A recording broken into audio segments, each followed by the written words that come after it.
7-12 कोरा करा या पदयात्रेत पटेंगे तो कटेंगे बोलणाऱ्यांच्या डोळ्यात झणझणीत अंजन घातलं गेलं। माळकिन्ही ते गुंज येथील प्रवासात माजी मंत्री कडू यांना शेख अन्सार भेटले। त्यांनी स्वतःची 8 एकर जमीन मंदिराला दान केली असून गावखेड्यात सर्व समाज एक कुटुंब म्हणून नांदतो, एकमेकांच्या सुखदुःखात सहभागी होतो। पण दुर्दैवाने काही राजकारणीच या सामाजिक ऐक्याला फोडण्याचं काम करत आहेत, असा आरोप शेख अन्सारी यांनी माजी मंत्री बच्चू कडू यांच्याशी चर्चा करताना उपस्थित केला। आपण भानगड करायलो का ते आपण आपल्या भानगड करायलो का नाही म्हणजे नेते लोक जे आहेत ते आपली भानगड लावायला त्याच्यावर विचार करत नाही।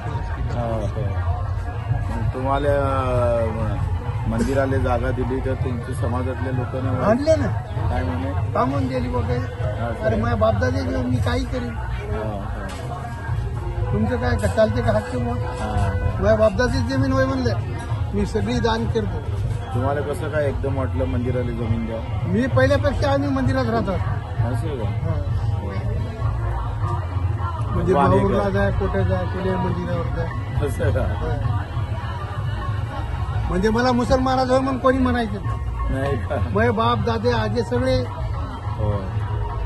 आता माझे तर काही लग्न कार्य असलं मला आधी झाडणी उचलू देत नाहीत आमच्या गावातले लोक नाही का शक्यच वाट स्वयंपाक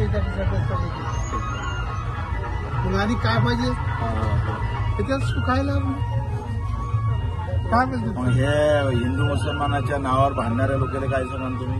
काय करणार भांडा मरा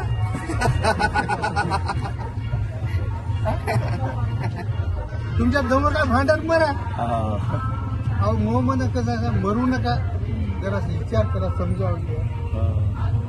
मंदिर मस्जिद का अलग नाही म्हणजे एकच आहे तुम्ही भेदभाव पाडायचे त्याला पुन्हा म्हणलं तुम्ही ना आम्ही लोक भेदभाव पाडायचे। आमचं आंदोलन आहे हो ना तुमचा माणूस बसला होता ना हो गे लेवर तर बसलेला आहे हो बरं वाटतं तुम्हाला?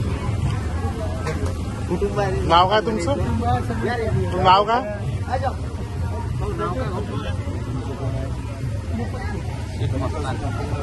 मला झाले दारू पिऊन होतं समोरचं समोर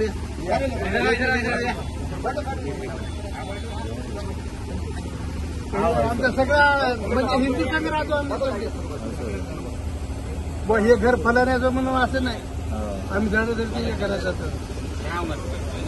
मंदिरात जात असता हो आरती घेतली ना सगळं जातो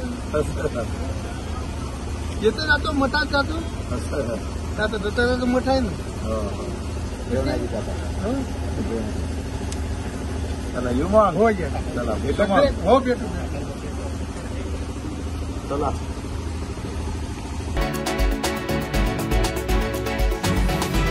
मराठीच्या मुद्द्यावर आणि हिंदी सक्ती विरोधात विजयी मेळाव्यानंतर ठाकरे बंधू एकत्र आल्यानंतर महाराष्ट्र नवनिर्माण सेनेचा पहिलाच राज्यस्तरीय पदाधिकारी मेळावा पार पडत असून यासाठी महाराष्ट्र नवनिर्माण सेनेचे पदाधिकारी इगतपुरीच्या दिशेने रवाना झाले आहेत। या मेळाव्यात ठाकरे पदाधिकाऱ्यांनी मार्गदर्शन करणार असून यावेळी ते काय भूमिका मांडतात याकडे सगळ्यांचंच लक्ष लागलं आहे। दर 4 वर्षात हे शिबिर होत असून मोठ्या प्रमाणात कार्यकर्त्यांची 3 दिवस राहण्याची आणि खाण्याची रिसॉर्टमध्ये व्यवस्था करण्यात आली आहे। सर्वच पक्ष स्थानिक स्वराज्य संस्थांच्या निवडणुकीच्या तयारीला लागले असून त्याप्रमाणे आमचा पक्ष देखील या ठिकाणी तयारीला लागला। हा मेळावा भविष्याच्या वाटचालीसाठी खूप महत्त्वाचा ठरणार आहे। शिबिर आहे या शिबिरात अनेक विषयांवर चर्चा करायची आहे त्याप्रमाणे आम्ही शिबिराला जातो। काय नेमकं विचार मंथन अपेक्षित आहे कारण सध्याची राजकीय परिस्थिती जी असेल आगामी अंतर्गत आहे काय नाही ते सगळं तिथे शिबिरात असतं। नाही पण सध्याची जी काही राजकीय परिस्थिती आहे त्यामध्ये आणि आगामी ज्या काही निवडणुका आहेत त्या पार्श्वभूमीवर हे किती महत्त्वाचं शिबिर आहे? मला असं वाटतं हे शिबिर कशासाठी आहे काय आहे आम्हाला गेल्यावर तिथे कळणार आहे अजून आम्हालाही माहिती। शेतकऱ्यांच्या कर्जमाफीसाठी माजी मंत्री बच्चू कडू यांनी 7/12 कोरा पदयात्रा काढली। या यात्रेचा समारोह महागाव तालुक्यातील अंबोडा येथे होत आहे। त्यापूर्वी माजी मंत्री बच्चू कडू यांनी चिलगव्हाण येथे पहिली शेतकरी आत्महत्या केलेल्या साहेबराव करपे यांना श्रद्धांजली वाहिली। या समारोहाच्या जाहीर सभेला ठाकरे गटाचे नेते आमदार भास्कर जाधव, आमदार रोहित पाटील उपस्थित राहणार आहेत। तर 138 किलोमीटर ही पदयात्रा चालत आली असून प्रथमच सर्व जाती धर्माचे लोक मोठ्या संख्येने एकवटले आहेत। तसेच शेतकऱ्यांची मोठी गर्दी देखील उसळली आहे। धुळे तालुक्यातील आमदड या गावात गेल्या अनेक वर्षापासून मेंढपाळ या गावकऱ्यांमध्ये गुरे चारण्यावरून वाद निर्माण होत आहेत। याबाबत गावकऱ्यांकडून धुळे वन विभागाला वारंवार मागणी करून देखील कुठल्याही प्रकारचा तोडगा निघाला नसल्यामुळे काल गुरे चारण्यावरून गावामध्ये वाद निर्माण झाला।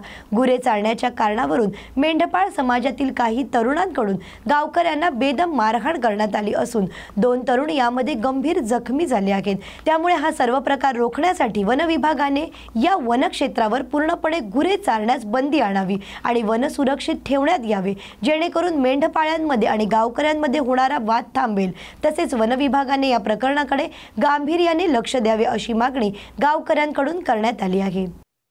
माझ्या गावात 3 दिवसापासून फार मोठ्या प्रमाणात जंगलामध्ये वाद होत आहे, गुरं मेंढी चारण्यावरून।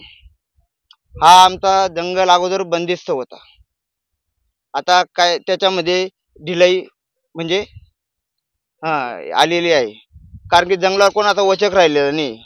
मेंढपाळ आणि हे गुरेवाले एकत्र गुरे चारत होते, मग मेंढपाळांना 90% जंगल त्यांच्याकडे आहे चारण्यासाठी, 10% जंगल गावकऱ्यांसाठी आहे।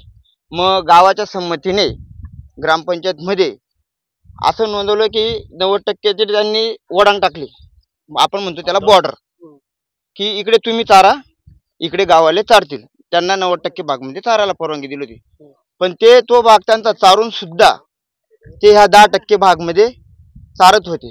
गावकऱ्यांनी 1-2दा समजावलं त्यांना की हे चुकीचं आहे, असं करू नका।